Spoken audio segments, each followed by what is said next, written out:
PLFI supremo Dinesh गोप को गिरफ्तार कर लिया गया है। एनआईए और झारखंड पुलिस की कार्रवाई पर यह गिरफ्तारी हुई है। 25 लाख का इनामी है दिनेश गोप।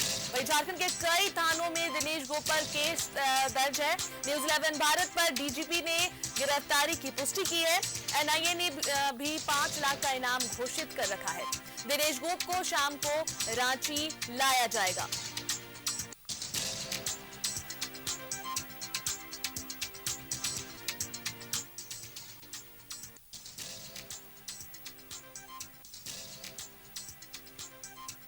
और इस पर अधिक जानकारी के लिए लाइव चैट पर हमारे संवाददाता रांची से इमरान जुड़ रहे हैं।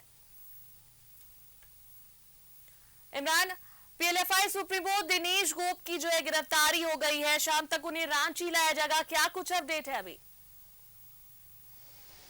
देखिए अनुष्का, जिस तरह से पीएलएफआई के सुप्रीमो और मोस्ट वांटेड उग्रवादी में से एक दिनेश गोप को गिरफ्तार किया गया है। गिरफ्तारी के बाद से ही लगातार अब कोशिश की जा रही है कि ट्रांजिट रिमांड में रांची लाया जाए। रांची लाते ही दिनेश गोप को फिर उसे ट्रांजिट रिमांड जब तक है पुलिस पूछताछ करेगी और फिर कोर्ट में पेश कर उसे न्यायिक हिरासत में भेजने के बाद दोबारा से रिमांड पर झारखंड पुलिस ले सकती है और पूछताछ किया जा सकता है। चूंकि दिनेश गोप ऐसा उग्रवादी है जिस पर झारखंड के कई जिलों पर, चाहे वो रांची हो, लोहरदगा हो, खूंटी हो, चाईबासा हो या अलग अलग क्षेत्र हो, इन तमाम जगहों पर सैकड़ों मामले दर्ज हैं और इन मामलों के को लेकर के लगातार जो दिनेश गोप है उस पर हत्या, लूट, रंगदारी, फिरौती, अपहरण जैसे कई मामले हैं। आर्म्स एक्ट के कई मामले हैं। दिनेश गोप के बारे में बताया जाता है कि अब साम्राज्य वैसे उग्रवादी संगठन के रूप में अपने आप को स्थापित किया था, जो कि छोटे छोटे अपराधियों को, जो कि तमंचे उठा करके फायरिंग करने में माहिर होते थे, फायरिंग की घटना को अंजाम दिया करते थे, उनको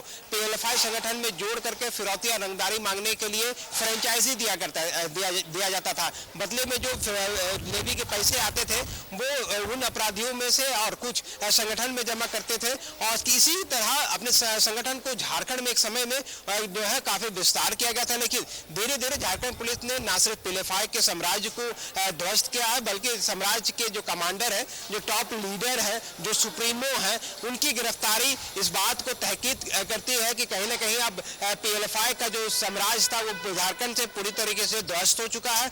चूंकि अब रांची आना है पीएलएफआई के सुप्रीमो को, तो रांची एयरपोर्ट से होते हुए ये यहाँ से डायरेक्ट अपने गुप्त स्थान पे जाएंगे जहाँ पर पूछताछ की जाएगी। जो जानकारी मिल रही है कि रांची एयरपोर्ट में जो दिल्ली की फ्लाइट है 17:25 में जो उस वक्त पहुंचेगा, मतलब 5:30 बजे के आसपास जो दिल्ली के जो विमान है उनसे यहाँ पर लाया जाएगा 17:25 में। अब इनसे लाने के बाद यहाँ पूछताछ के लिए कई लोग पहुंच चुके हैं। ऐसे में यहाँ से सुरक्षित अपने स्थान तक ले जाने के लिए बुलेट प्रूफ गाड़ियों का इस्तेमाल भी किया जाएगा और ये सारी चीजें जो है वो झारखंड पुलिस ने बेहद गुप्त सिरे से ऑपरेशन चला करके किया है। क्योंकि झारखंड पुलिस और एनआईए लगातार दिनेश गोप को खोज कर रहा था, लेकिन दिनेश गोप जब से संगठन थोड़ी सी कमजोर हुई उसके बाद से ही लगातार अपनी एक्टिविटी में बढ़ता चला गया और फिर जो बिल में छुपा हुआ दिनेश गोप था वो बाहर आकर के इसी तरह से रंगदारी, फिरौती के लिए डराना धमकाना शुरू किया गया।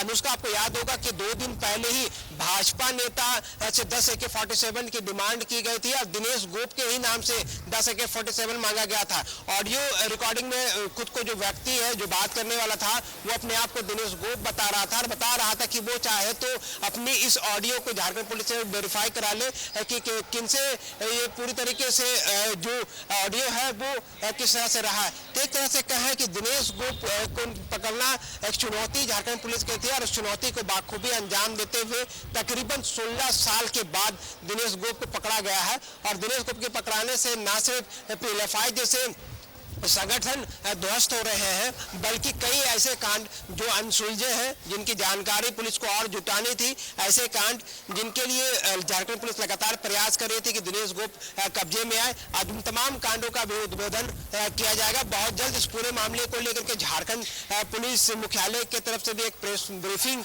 की जा सकती है और फिर पूरा डिटेल जो है वो किस तरह से किन किन इलाकों में सक्रिय था, कितने आपराधिक मामले हैं, कौन से जिले में सबसे ज्यादा ज्यादा सक्रिय रह चुके हैं। दिनेश गोप के बारे में बताया जाता है कि दिनेश गोप वैसा व्यक्ति है जो संगठन में आने से पहले सेना में जाने की इच्छा रखता था। सेना में बहाली होने के बाद वो जब उनके परिवार में जब संकट आए तो उसके बाद से ही दिनेश गोप जो है वो उग्रवाद की तरफ बढ़ता चला गया और उग्रवादी संगठन से जुड़ गया और एक पीएलएफआई नामक संगठन का संरचना की, बनावट की, संगठन को बनाया और उसके बाद संगठन चलाने की शुरुआत की।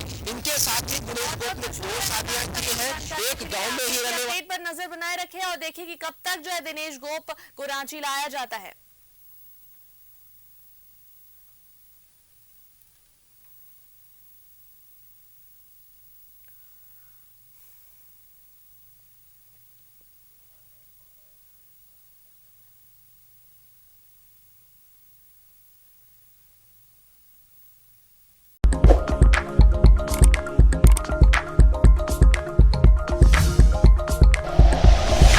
Like and share videos, subscribe करें हमारा चैनल और प्रेस करें बेल आइकॉन। न्यूज़ 11 भारत, सच है तो दिखेगा।